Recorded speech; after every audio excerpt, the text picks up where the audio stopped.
திரு ராமசாமி மையப்பன், ஏன் மாணவர்களுடைய கோரிக்கையை ஏற்பதில் இவ்வளவு தயக்கம்? அவங்க கேட்குறது, நாங்கள் இவ்வளோ கஷ்டப்பட்டு படிச்சிருக்கோம், நிறைய சீர்திருத்தங்கள் இதில் தேவைப்படுது, அவ்வளோ குளறுபடிகள் இருக்குது, அதற்கு யாராவது பொறுப்பேற்கணும் அப்படின்னு ஒன்று கேட்குறாங்க. அதில் ராஜினாமா பண்ணிட வேண்டியதானே அப்படின்னு எதிர்க்கட்சிகளோ மாணவர்களோ கேட்குறாங்க. ஏன் மத்திய அரசு அதில் இவ்வளவு முரண்பட்டு நிற்கிது? என்ன காரணமாக இருக்கும்?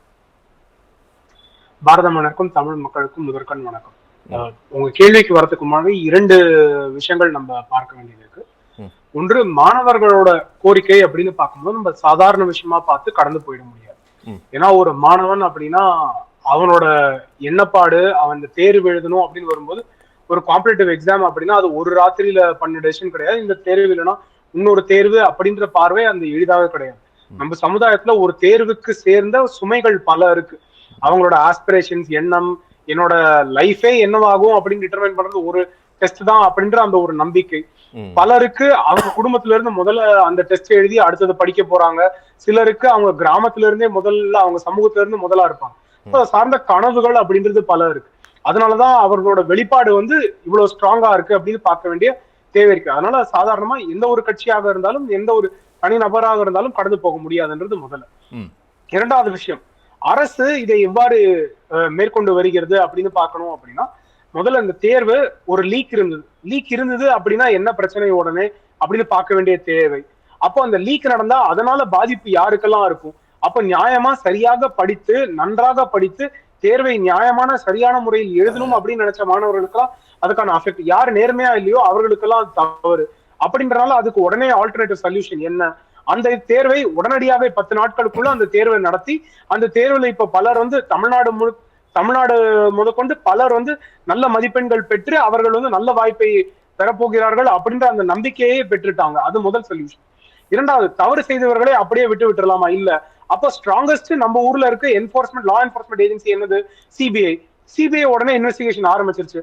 நார்மலா சிபிஐயோட இன்வெஸ்டிகேஷன் அப்படின்ற போது ஒப்பேக்கா இருக்கும், டிரான்ஸ்பரண்டா இருக்காது. ஆனா இந்த முறை யாரெல்லாம் தவறு செய்திருக்கிறார்கள், முதல்ல அந்த டிரான்ஸ்லேஷன் யாரு செஞ்சது தவறு, அப்புறம் எந்த இன்ஸ்டிடியூஷன்ஸ் அந்த பேப்பரை லீக் பண்ண ட்ரை பண்ணா, எந்த குடும்பம் அதை பரிந்துரை செய்ய முயற்சி செய்தது, அதுக்கப்புறம் யாரெல்லாம் அதை மற்றவங்களுக்கு விற்கிறதுக்கான முயற்சி பண்ணா அப்படின்னு ஏற்கனவே 8க்கு மேல அரெஸ்ட் பண்ணிருக்காங்க.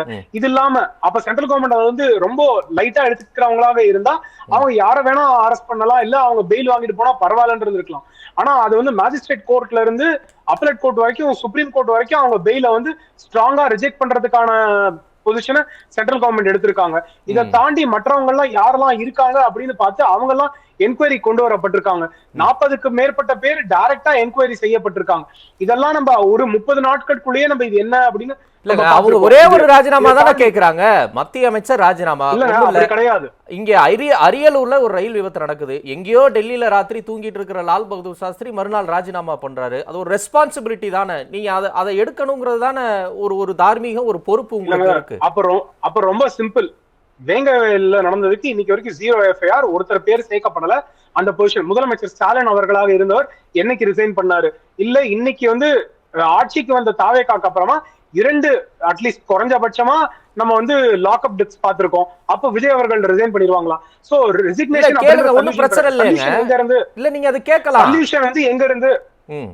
இல்ல, நீங்க ராஜினாமா பண்ணுங்கன்னு கூட கேட்கலாம். உங்களுக்கு அந்த உரிமை இருக்குது இல்லங்க. அப்ப இவர் ரெஸ்பான்சிபிலிட்டி எடுக்காம யார் எடுப்பா? நான் கேட்கறதுக்கு உரிமை இருக்கு. ஆனா அதான் லாஜிக்கல் சொல்யூஷனான்னு கேட்கிறேன். நான் மாணவர்களுக்கு அடுத்தது எதை பெஸ்டா பண்ண முடியும், அடுத்தது என்ன பெட்டர் பண்ண முடியும் அப்படின்னு. அடுத்த ஆண்டுக்கான தேர்வு கம்ப்ளீட்டா கம்ப்யூட்டரைஸ் ஆயிடுச்சு. சோ அப்ப இந்த மாதிரி பேப்பர் லீக், டிரான்ஸ்லேஷன், இந்த லீக் எல்லாம் இருக்கிறதுக்கான வாய்ப்பு கிடையாது. சரி, ஓகே. நீங்க சொல்றீங்கல்ல இந்த வருஷம் மட்டும் நடந்தா பரவாயில்ல. 2021ல நீட் பேப்பர் லீக் ஆயிருக்கு, 2024ல நீட் பேப்பர் லீக் ஆயிருக்கு, கொஸ்டின் பேப்பர். 2026லயும் நீட் கொஸ்டின் பேப்பர் லீக் ஆகுது அப்படின்னா அப்படின்றது நம்ம நாட்டுல புதிது கிடையாது. இல்ல, கொஸ்டின் பேப்பர் லீக் அப்படின்னா அது சாதாரண விஷயமா? நான் அதான் கிடையாது. நான் ஆரம்பிக்கும் போது அதான் சொன்னேன், கடந்து போயிட முடியாது. ஒரு தேர்வை மறுபடியும் எடுக்க வேண்டும் தான். அதுல இருக்க என்ன கஷ்டம், பிரஷர்ஸ் எல்லாம் இருக்கு அப்படின்றதோட தான் அந்த கேவியட்டோட தான் ஆரம்பிச்சேன்னு. ஆனா அது இங்க மட்டும் தான் நடக்குதா இல்லையா அப்படின்றது தமிழ்நாட்டுல டிஎன்பிஎஸ்சி எத்தனை வாட்டி லீக் ஆயிருக்கு? டிஎன்பிசி நான் 2005 எழுதுனேன், அதுக்கு 3 வருஷம் முன்னாடி கண்டினியூஸா லீக் ஆயிருக்கு பேப்பர். நம்ம 12th ஸ்டாண்டர்ட் ஹெச்எஸ்சியோட இது எத்தனை வாட்டி லீக் ஆயிருக்கு? இந்த மாதிரி நாடு முழுக்க நம்ம எடுத்துக்கிட்டோம்னா பல லீக் ஆயிட்டு இருக்கு. நம்ம ஒவ்வொரு வாட்டியும் தவறு நடக்கும் போது அந்த தவறு நடக்காமல் இருப்பதற்கு அடுத்தது என்ன வழிமுறை மேற்கணும் அப்படின்றது நம்ம பார்க்கணும். அப்ப எவ்வளவு ஸ்ட்ரிக்டா இவங்க ஆக்ட் பண்ணி 30 நாளுக்குள்ள அடுத்த கம்ப்யூட்டரைஸ் டெஸ்ட் வந்துருச்சு, 30 நாளுக்குள்ள சிபிஐ என்கொயரி இந்த அளவுக்கு ப்ராக்ரஸ் ஆகி அரெஸ்ட் செய்யப்பட்டுச்சு, எங்கெல்லாம் பிரச்சனை இருக்கு அப்படின்றத அவங்க கொண்டு வந்துட்டாங்க. என்டிஏ சஸ்பெண்ட் செய்யப்பட்டு டிரான்ஸ்பர் செய்யப்பட்டார். அந்த மாதிரி ஒவ்வொருத்தருக்கும் அதுக்கான ஸ்டெப் அவங்க எடுக்க ஆரம்பிச்சிட்டாங்க. அவங்க எந்த ஒரு வழிமுறையுமே மேற்கொள்ளவில்லை. அவர் வந்து பிரதான் ராஜினாமா பண்றதுல என்ன தவறு நடந்தது? இப்ப பிரதான் ராஜினாமா பண்றதுல என்ன சிக்கல்? ஒரே ஒரு ஆளு, அவர் தான் 152 வினாத்தாள் லீக் ஆயிருக்கு கடந்த 12 வருஷத்துலன்னு ஒரு டேட்டா சொல்றாங்க. 152 வினாத்தாள் லீக் ஆயிருக்கு. இப்ப பிரதான் ராஜினாமா பண்றதுல என்ன சிக்கலா இருக்கும்? 152 மினிஸ்டர் ஆஃப் ஹெச்ஆர்டி முன்னாடியா இருந்து ஹையர் எஜுகேஷனா இருந்தது. அவங்களோட இதுல இருந்து 152 ஆகப்படல. மொத்தமா 49 தான் சென்ட்ரல் கவர்மெண்டோட எக்ஸாம்ஸ். சிலது பார்ட்னர்ஷிப்ல 27 எக்ஸாம் வந்து ஸ்டேட் சென்ட்ரல் நடத்துறது, 20 வந்து பிஎஸ்யூஸ் வந்து ரெக்ரூட்மெண்ட்டுக்காக நடத்துறது, 60க்கு மேற்பட்டு மாநிலங்கள்ல நடக்கிறது. அப்போ அந்த மாதிரி ஒவ்வொரு தேர்வுக்கும் நம்ம வந்து ரெசிக்னேஷன் அப்படின்னா ரெசிக்னேஷன் சொல்யூஷனா அப்படின்றதா கேள்வி. சொல்யூஷன் என்ன அப்படின்றது பிரதமர் சொல்கிறார். ஃபாஸ்ட் ட்ராக் பண்ணி எல்லாமே நடக்கும், இவங்க வந்து தீர்ப்பு என்ன அப்படின்றத நம்ம எடுப்போம்.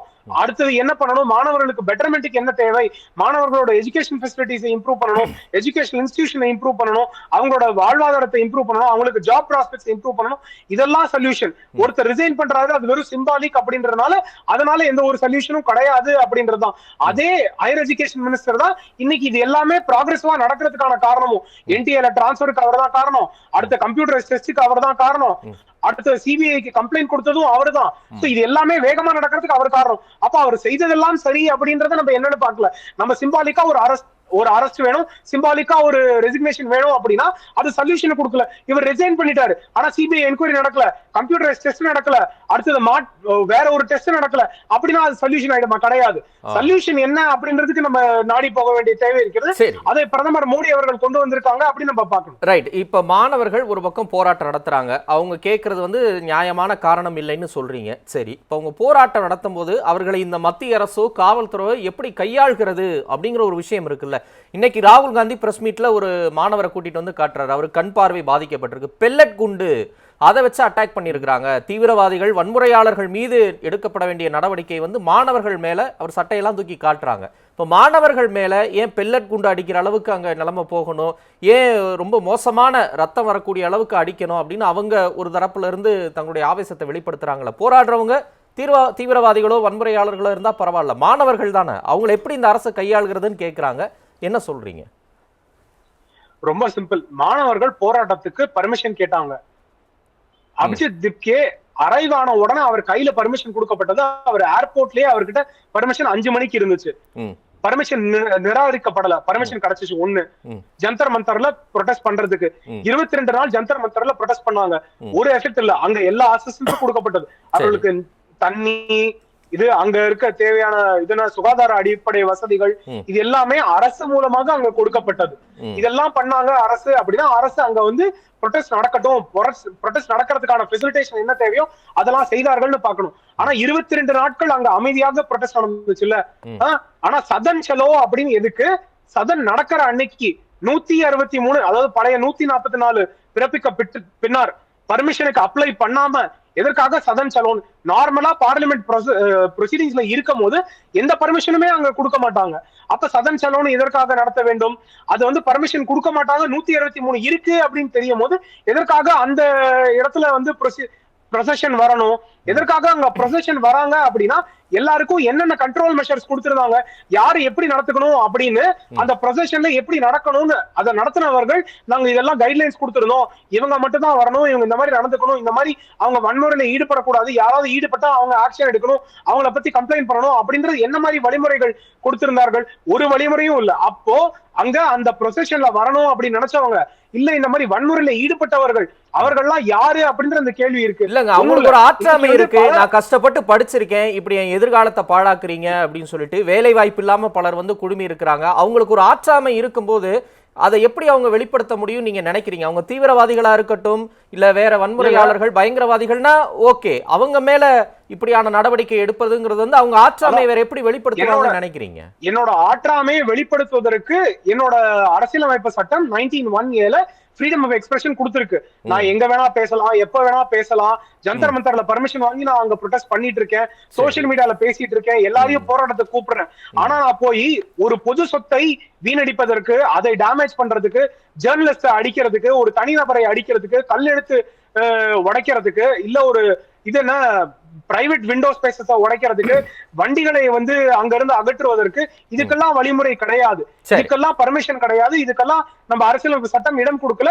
நியாயமா ப்ரொடெஸ்ட் நடத்துறவங்க அந்த மாதிரி நடத்த மாட்டாங்க. ஒண்ணும் எப்பவுமே நம்ம காந்திக்கு போயிடுறோம். காந்தியோட சத்தியாகிரகம் அப்படின்னா ஒவ்வொருத்தரும் அந்த சத்தியாகிரகத்துக்கு என்ன மாதிரி அவங்க வழிமுறை ஈடுபடுறாங்க அப்படின்றது. அப்ப அவங்க வந்து பொது சொத்துக்கு வந்து எந்த ஒரு டேமேஜும் வராம, பப்ளிக் எந்த ஒரு டேமேஜும் வராம, ஆனா அவங்களோட எக்ஸ்பிரஷன் வெளியில எல்லாருக்கும் தெரிவதற்காக அவங்க நடத்துறாங்க. அண்ணாச்சாரிய அவர்கள் ப்ரொடெஸ்ட் நடத்துறாங்க. அப்ப என்ன பிரச்சனை இருந்தது? எந்த பிரச்சனையும் இல்ல. யாராவது क्वेश्चन ரைஸ் பண்ணாங்களா?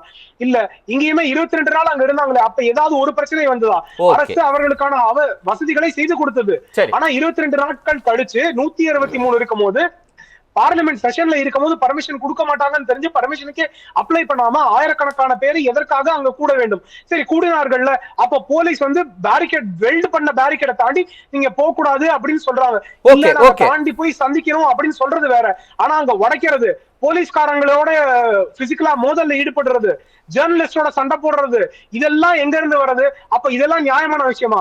இதுல நடந்து கொண்டவர்கள் மாணவர்களாக இருப்பாங்கன்றது சந்தேகம் எனக்கு இருக்கு. ஏன்னா மாணவர்கள் என் ஃபியூச்சர் அடுத்தது என்ன அப்படின்ற சிந்தனை எனக்கு இருக்கு. அப்ப நான் இந்த மாதிரி பிரச்சனையில போய் ஈடுபட மாட்டேன். சரி, வரேன்.